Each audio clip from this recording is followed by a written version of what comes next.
Hi, and welcome back to the Mom and Mind podcast, Behind the Sessions. In these every other week episodes, I'm diving into what comes up in therapy. What are people talking about? What kinds of issues are people struggling with? And what is contributing to people's challenges? And today I want to bring something to the forefront that, for whatever reason, has been coming up even more so lately, which is how people are impacted, how my clients, let's say, and people seeking therapy are impacted when their family doesn't get it, when the family does not understand what's happening for them, and then sometimes even how the family judges or blames them for what is happening for them. This is a really difficult topic. It can be very touchy for a lot of people, but it's also one of these dynamics that leaves people feeling really, really isolated and alone. And just for my ease of speaking in this chat today, I'm going to primarily refer to the postpartum period and mostly refer to moms. However, if you aren't a mom or don't identify as such, or if you're in another reproductive period of life, like fertility journey or pregnancy, or a birth is your primary stressor, these themes can all still apply to you, but would have different context or maybe some different dynamics that show up. But what I really want to get across is this kind of underbelly of the emotional pain and struggle that happens when clients or people who are seeking therapy don't feel supported. So I'll also use clients as a way to describe the person who's at the core of this, who's having this emotional experience. I'm also going to offer another preface to this topic by saying I'm not necessarily here to do a spouse or partner bashing or a family bashing. I simply want to convey that the people who are struggling and struggling with this dynamic, with this challenge, how it impacts them, how it impacts you. If you are somebody who feels not understood by your spouse or family, it impacts you in very real ways. And it can be really confusing that your family members or your spouse don't understand you, or maybe outright don't support you or blame you. But what I want to be clear is that I don't know what's going on for, let's say your partner or your family members. I don't know if they are going through their own stuff that impacts their ability to be supportive to you, if they have their own issues that are going on, if they don't have the coping skills or tools to support you. So I have compassion for family members as well. And there is space to do better. And hopefully we can get to some pointers to help in that direction closer to the end of my chat today. So if you are somebody who experiences this in your family, that you've tried to explain to them how you're doing, how it feels, and what it's like, but they don't seem to get it, or they blame you, you may have heard comments from them like this: that you need to get over it, you need to stop complaining, that you're being dramatic, that you are being selfish or self centered, that you should have been able to be better by now.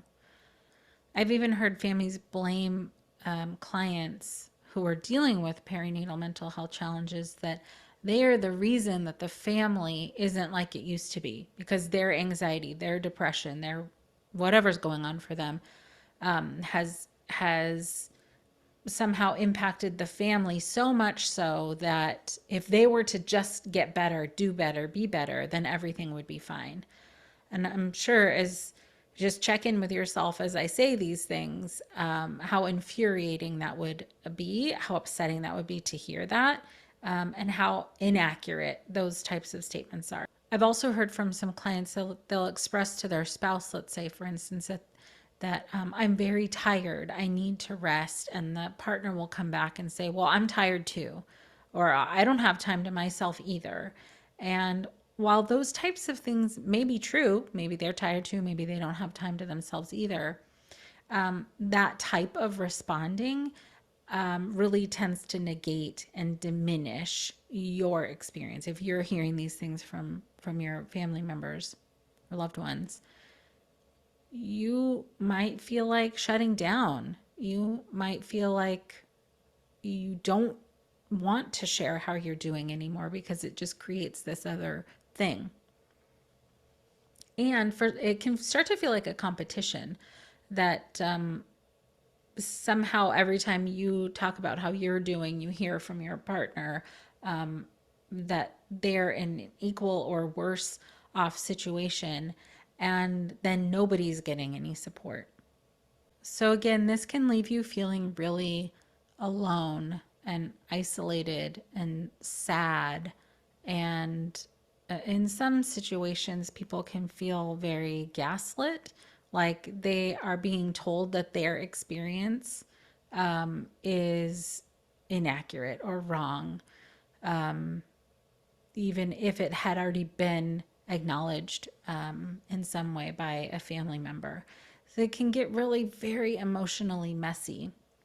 And some of the contributors to a family member's response to you, I think, has to do with some of what I'd stated before, that they themselves, may have their own needs that aren't being met. They're also tired. They don't have coping skills or tools. But there are quite a few of the myths that follow us and that have been internalized by people about what motherhood is supposed to look like and be like.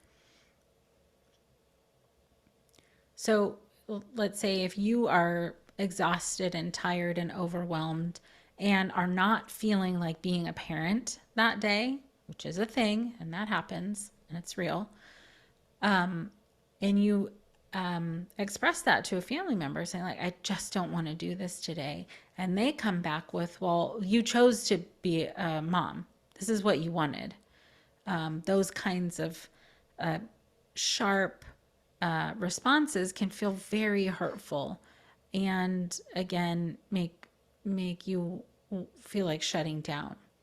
But this is an example of how a myth of motherhood could be informing somebody's response to you, that they have learned, or it's been instilled in them, that you're supposed to love all of this, that you're supposed to be happy all the time, that you're supposed to be grateful all the time.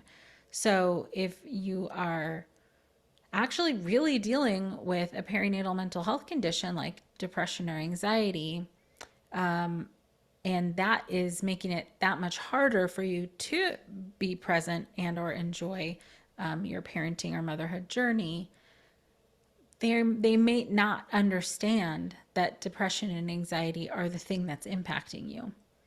I want to be very clear and say that even if you're not dealing with depression or anxiety or any kind of like major stressor, you can still have times where you just don't feel like doing the job of parenting. That doesn't mean you don't love your kid. That doesn't mean, you wouldn't do anything for them. But it is still very real to need a break from the job of parenting. But sometimes family members don't understand that part, or they themselves haven't learned that it's a both and instead of an either or. You can both love your kid and need a break. It doesn't mean that if you want a break that you don't love your kid and want to be a mom. But what is the effect on you over time? If you don't feel supported and you don't feel like you have a place to really discuss or be real about how you're feeling, well, people tend to withdraw. That is very common. You feel smaller and smaller, kind of internally and emotionally. You can feel like withering up, which is a contributor to feeling more depressed if you weren't already. It could contribute to feelings of anxiety. If you feel like your feelings aren't going to be heard and validated, but you're still feeling them, and you have now the pressure to hide them or feel like you should hide them, it can contribute to you feeling on like high alert, overwhelmed by your own feelings, having your own internalized experience of judgment that you shouldn't be having these feelings because X, Y, and Z people told you you shouldn't. You could start to feel really angry and pissed off that nobody is hearing you and seeing you and understanding your pain. You could feel really resentful that you've tried so many times to express what is happening for you, and you're being met with blame and shame. And that over time, all of these things can really deepen over time, meaning your overwhelm can grow, your sadness can grow, your anxiety can grow, the anger, the resentment, and so on and so forth. And it can become a massive contributor to you feeling even worse. And unfortunately, I do see this happen. It is really quite a sad situation when a whole family system feels overwhelmed in this way and blaming and shaming of the person at the center, you, let's say, who is in maybe the most emotional pain you've been in ever.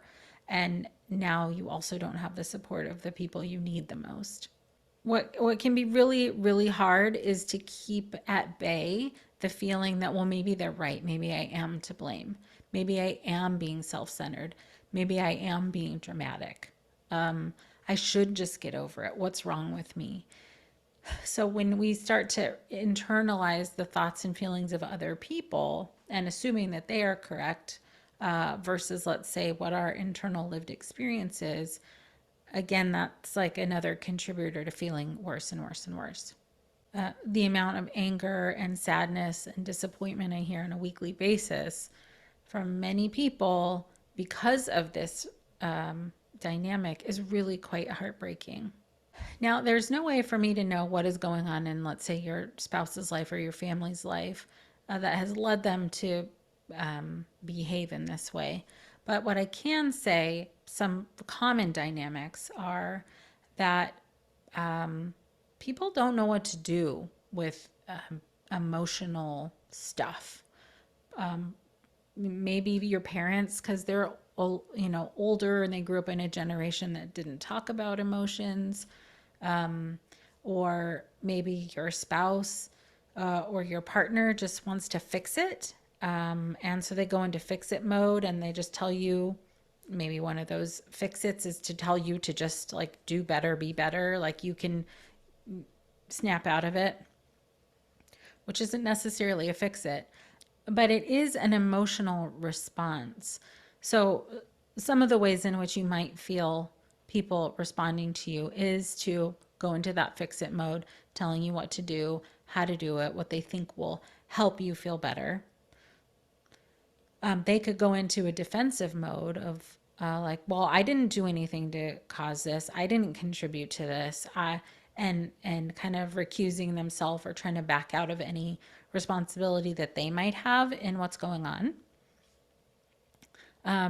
It could be more of like an attack mode of this, you're to blame, it's your fault, you need to do better. And that can feel very blaming and shaming, or something like that, some version of those types of responses. It doesn't, their response doesn't always come from a bad place. I do want to say that. It can come from a place of them feeling vulnerable, them not knowing what to do, and them feeling scared or insecure about what's happening. Because we as a society don't talk about or deal with mental health in really productive ways. And don't, it's not part of our culture yet to meet people with a listening ear or validation right off the bat. So the responses that you're getting from people around you I want to say very clearly, have probably less to do with you and more to do with what they're going through, or that they haven't learned the skills or tools to be supportive in the way that you need yet.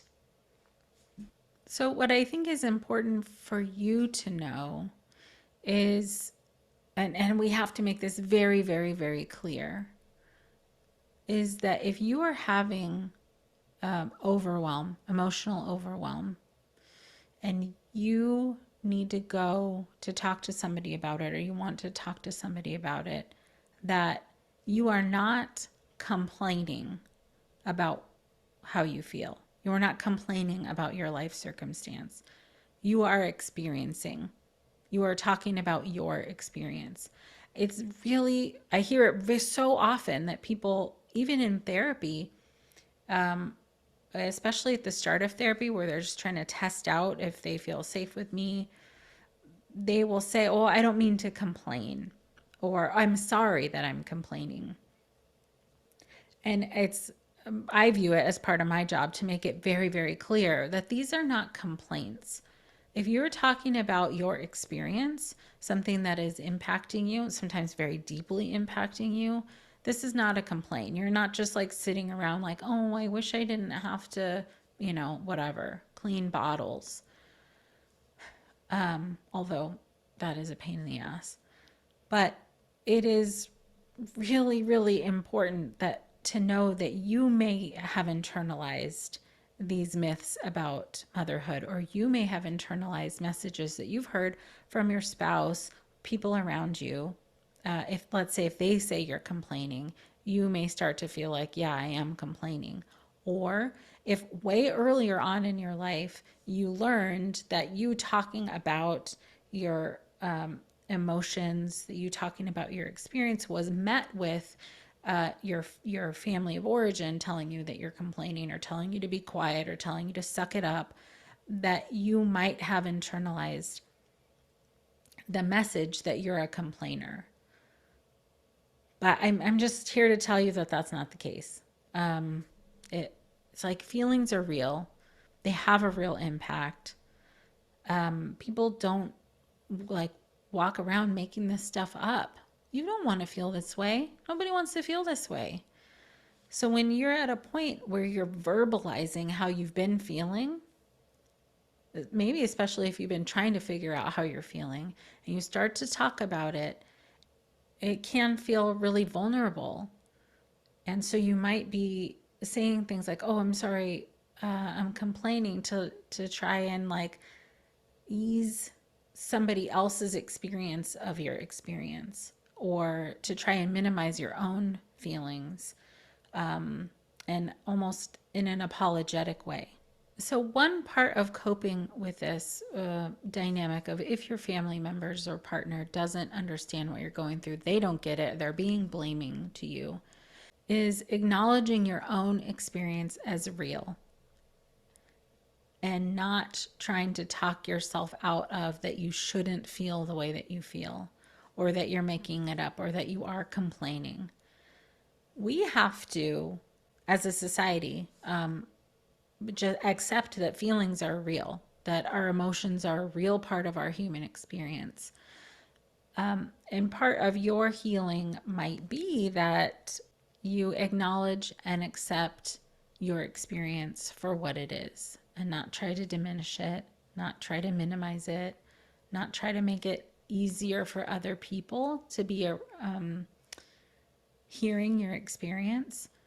This is hard, easier said than done. But I want to introduce it as an option because this is something that happens in therapy. This is something that people talk about in therapy.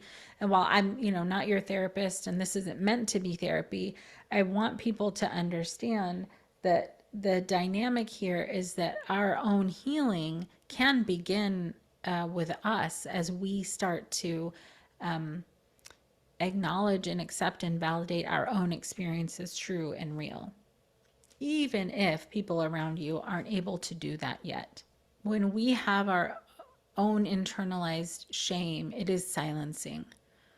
So it's less likely for us to share. And then if we are shamed by people around us, it's even less likely that we share or get the support that we need. These are the kinds of dynamics that people experience that keep them silent for years and years, is not wanting to be judged, not wanting to be blamed or shamed. And that's real and powerful too. Like that, you don't want to have yourself being vulnerable with somebody who's going to make you feel worse. So that's a real dynamic, and that absolutely happens in some relationships where it's just not safe emotionally to share. However, I think that a lot of people want to be supportive in your life. They might not know how to be supportive in your life. Like we sometimes don't even know how to support ourselves, let alone other people who don't get it, being able to figure out how to support us. So I want to also offer a couple of thoughts or ideas about how to engage in a conversation with someone so you can potentially get the support that you need. So I'm going to operate from the premise, like I said, that your partner or spouse wants to be able to support you, but that they just don't know how yet. So an entry into a conversation with a partner can sound something like this. If you're going to them because you want to talk about what's going on for you and you want to get support from them, it can sound something like this. I'd like to share with you how I'm doing. I don't need you to fix anything. I don't need you to do anything yet. I just want to be heard. Would you be open to listening to my experience? So these few sentences do a couple of things. One, you're basically saying, I'm feeling vulnerable and I want to share that with you, which cues somebody to, if it's available to them at the time, which cues somebody to become a little bit more open to hearing your experience. By telling them that they don't need to fix anything, it lets them off the hook of needing to figure out what to do. Not that that can't be figured out at some other time, but when you're testing the waters of just, being able to have a conversation that feels supportive to you, it can be useful to let them know that they don't need to know how to fix it, how to figure it out, and what to do. And oftentimes you're not going to know what you need or what to do either. So both of you can be in this space together of, we don't know what to do yet, but there's a thing happening. And then by giving a direction, like I just want to be heard, it further lets people know that they don't need to do anything, but then gives them a direction as well. So, okay, you just want me to listen to you, I can do that. Or, if they can't, then that's another thing, that's a different conversation. But at least you know that. And then by asking, would you be open to listening to my experience? Then you can find out from them if they're ready and or willing to do that.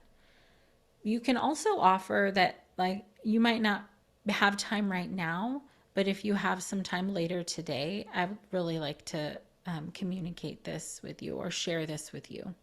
There are other things you can add in, like when I share my feelings with you, it helps me feel connected to you and I want to be connected to you. These are contextual and emotional cues to the other person that, again, you are coming from a vulnerable place. You're not coming in to like blame or attack or tell them that they need to do better. You're just needing and wanting to establish a space where you can share how you're doing when they are available. And when they are available is important. It's really hard. Sometimes, you want to share right then, right there. And sometimes you have to do that.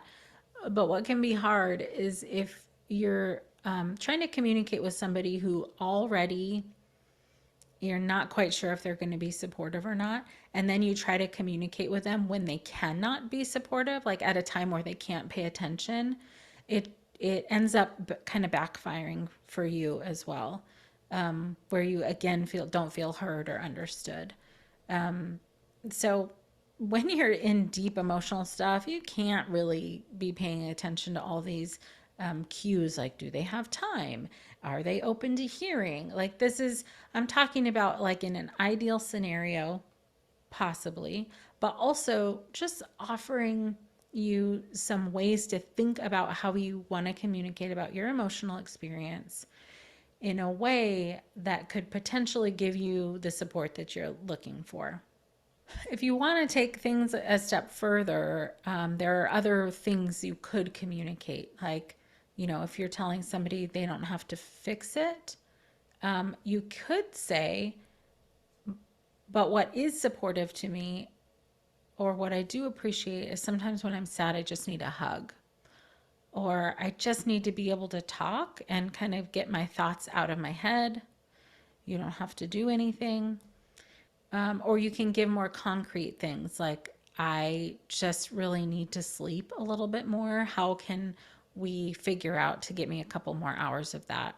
Or I need to have some alone time because I'm overstimulated. Can you help me figure out when that could happen? Or you might just need to be told that your experience is believed, whether they understand it or not, that they believe that this is what's happening for you.